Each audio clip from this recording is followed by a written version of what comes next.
Radio کارواں Florida اور T V کارواں Canada کی جانب سے طارق نسیم حاضر خدمت ہے۔ اسلام قبول فرمائیے گا۔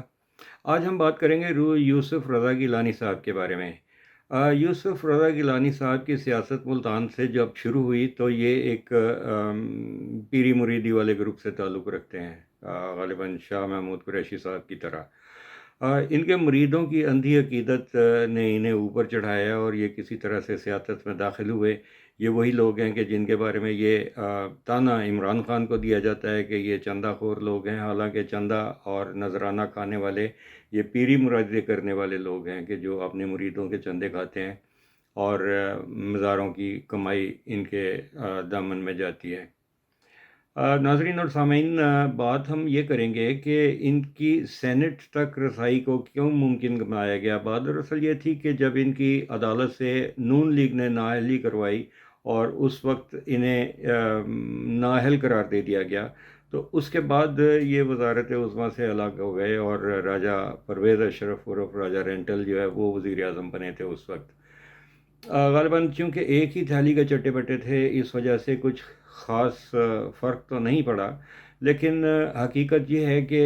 یوسف رضا گیلانی صاحب کا جو کردار ہے وہ کسی سے پوشیدہ نہیں۔ ان کی اگر آپ بایو ڈیٹا دیکھیں تو یہ جس وقت قومی اسمبلی کے اسپیکر تھے تو انہوں نے ایک نوجوان مغنیہ کو جو بہت میرا خیال ہے کہ نور جہاں صاحبہ کے بعد انہی کا نمبر آتا تھا اور بڑی قابل اور ہونہار گلوکارہ تھیں، انہیں اپنے حرم میں داخل کر لیا۔ میں ان کا نام اس لیے نہیں لینا چاہتا کہ وہ حیات ہیں اور دوبارہ شاید گائیکی کی جانب آ رہی ہیں اور ٹی وی پر ابھی وہ گانے وانے بھی گاتی ہیں،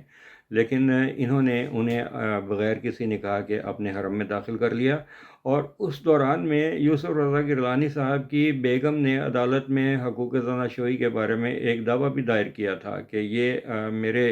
ازدواجی حقوق پورے نہیں کرتے، اور انہوں نے اپنے حرم میں ایک داشتہ رکھی ہوئی ہے اور جو ان کے ساتھ اسلام آباد میں رہتی ہے۔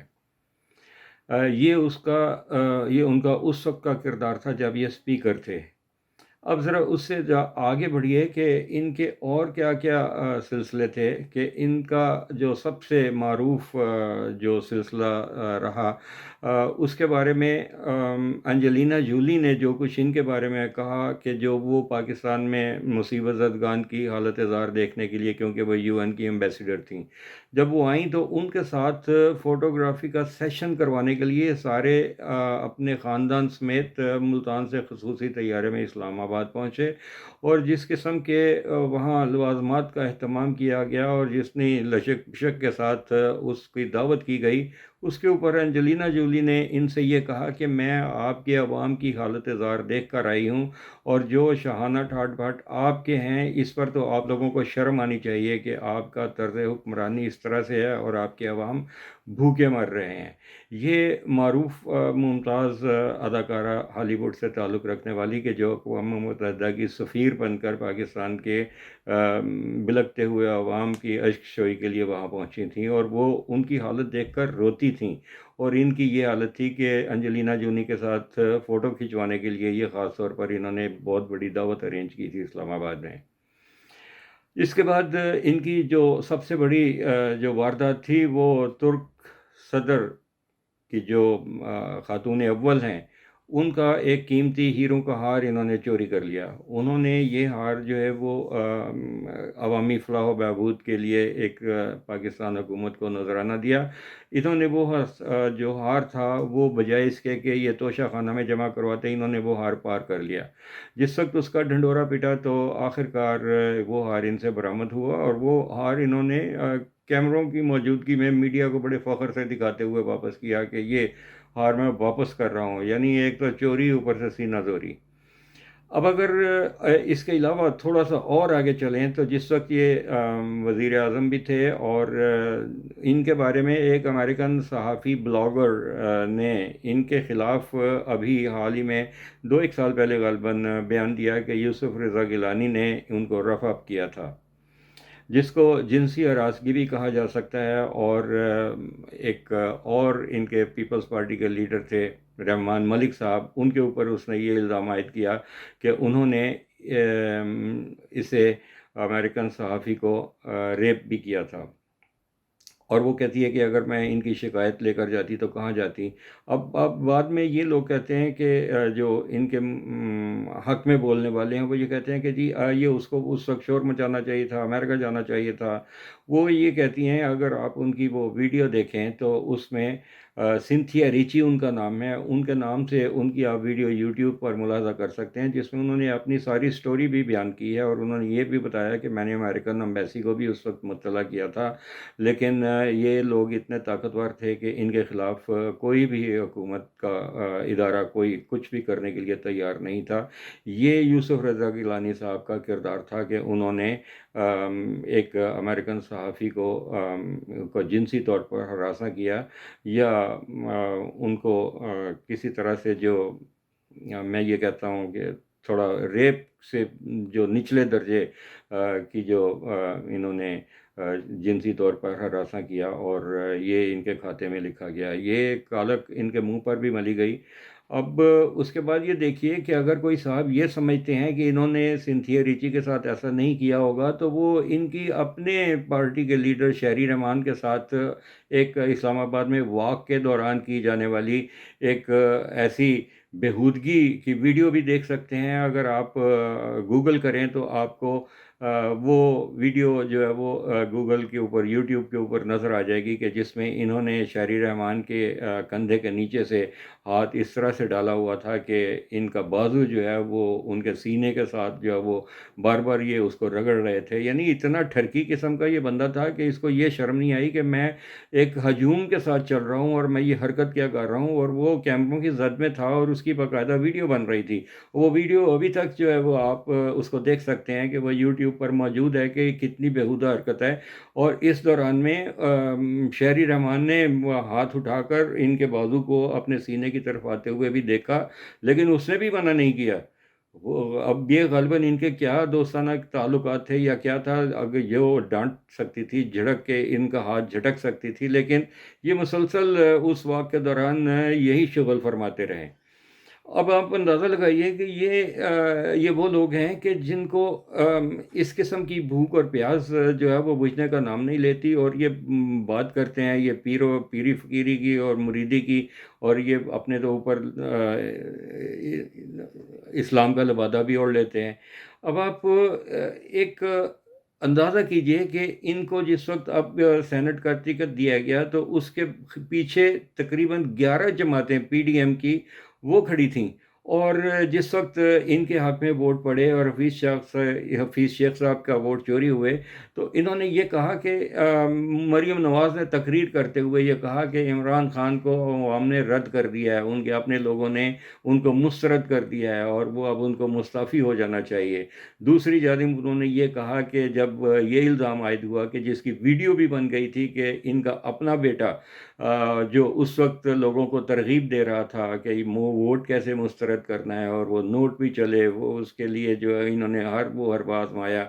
अब आप ये अंदाज़ा कीजिए कि जो इनका जो बेटा उस वीडियो की ज़द में आया, ये वो बेटा है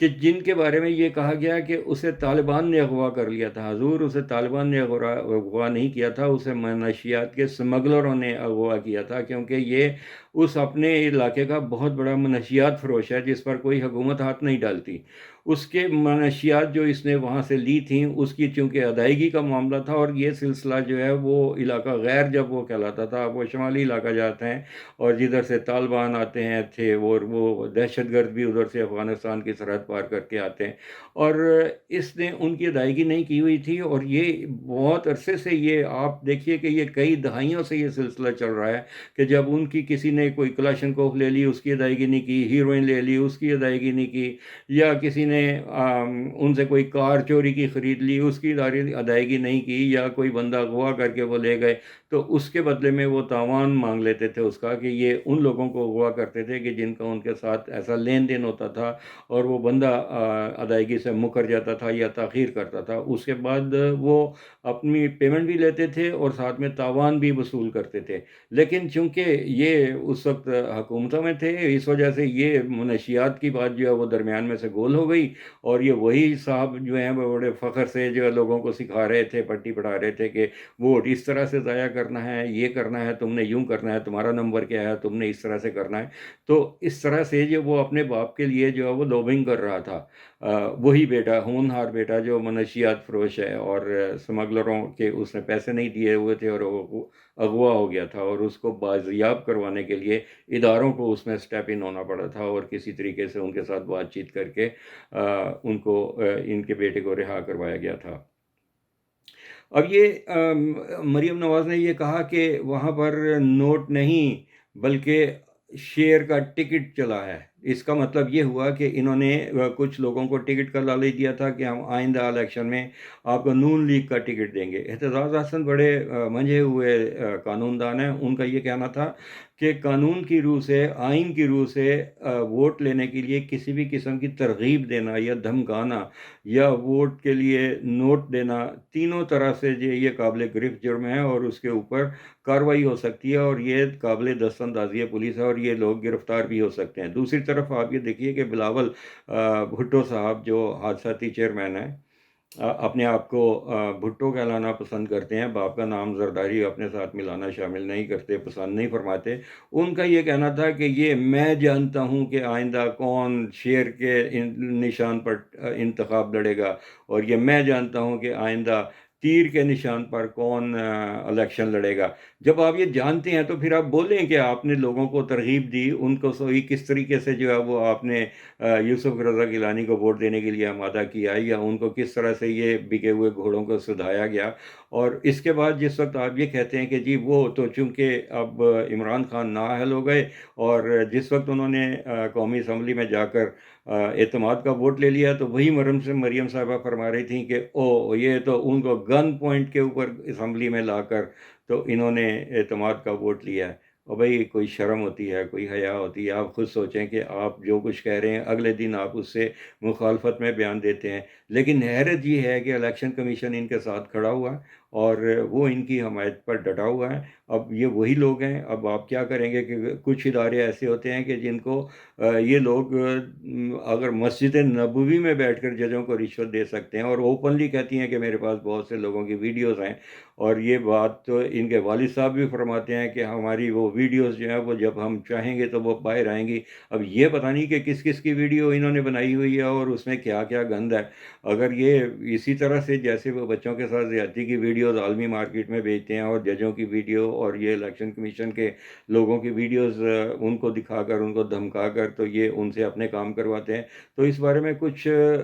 दो राय नहीं हो सकती कि ये धौंस-धांधली, पैसा, तरग़ीब, हर तरह से ये इलेक्शन में धांधली करते हैं। आज तक के लिए इतना ही। कल हम बात करेंगे मौलाना फजल रहमान साहब के बारे में कि जो 3 में ना 13 में, वो कहते हैं पार्वती ने कुंभा जोड़ा, कहीं की ईंट और कहीं का रोड़ा। वो ना पार्लियामेंट में है, ना वो सेनेट में है, न वो किसी ना सूबाई असम्बली में है, लेकिन वो 11 जमातों के इमाम हैं। और वो कहते हैं कि उजड़ियां मसीतां दे इमाम गालड़। तो ये 11 शिकस्त खुर्दा जो करगस हैं, इनके जो इमाम जो हैं वो एक ऐसा कौवा है कि जो मुंडेर पर बैठकर काएँ-काएँ तो कर सकता है, लेकिन वो शाहीन नहीं है कि जो जाकर किसी जगह से कोई शिकार करे। वो सिर्फ़ हलवाखोर है, और उसका यही मानना है कि मैं इन लोगों को आपस में भिड़वा कर, लड़वा कर, साज़िश करके। अब आप अंदाज़ा करें कि जिन जमातों का इमाम वो है कि जिसका सियासत में कोई किरदार ही नहीं है इस वक़्त। तो ये लोग कहाँ खड़े हुए हैं? इनको खुद सोचना चाहिए कि हमने किसे अपना इमाम बनाया है, सिर्फ़ इस वजह से कि उसने वो खाकी वर्दी में मलबूस अंसारुल इस्लाम का एक गिरोह जो है वो लठमार तरतीब दिया हुआ है कि जो अपने आप को रज़ाकाराना फ़ोर्स कहता है, और इसी के डंडे के ज़ोर पर वो समझते हैं कि किसी वक़्त ये इस्लामाबाद पर हमला आवर हो जाएँगे, और ये अपने कोई मुतालबात मनवाने में कामयाब हो जाएँगे। मेरा ख़्याल ये है कि इनकी अब गलतफ़हमी है। अब आप इनको एडवाइस करें कि ये अपनी इन हरकतों से बाज़ आकर साफ़-सुथरी सियासत की तरफ कदम बढ़ाएँ। यही पाकिस्तान के लिए, पाकिस्तान के अवाम के लिए और इनके अपने लिए बेहतर है कि ये अब बाकी के बचे हुए 2.5 साल जो हैं उसमें इंतज़ार करें, बजाए इसके कि पाकिस्तान में जो होती हुई तरक्की है उसको मज़ीद बढ़ने दिया जाए, और हुकूमत को इस बारे में तवज्जो देने की ज़रूरत है कि वो महंगाई को किस तरह से कम करती है। ہمارا آپ کا اللہ حافظ. طارق نسیم کو اجازت دیجیے. پاکستان زندہ باد.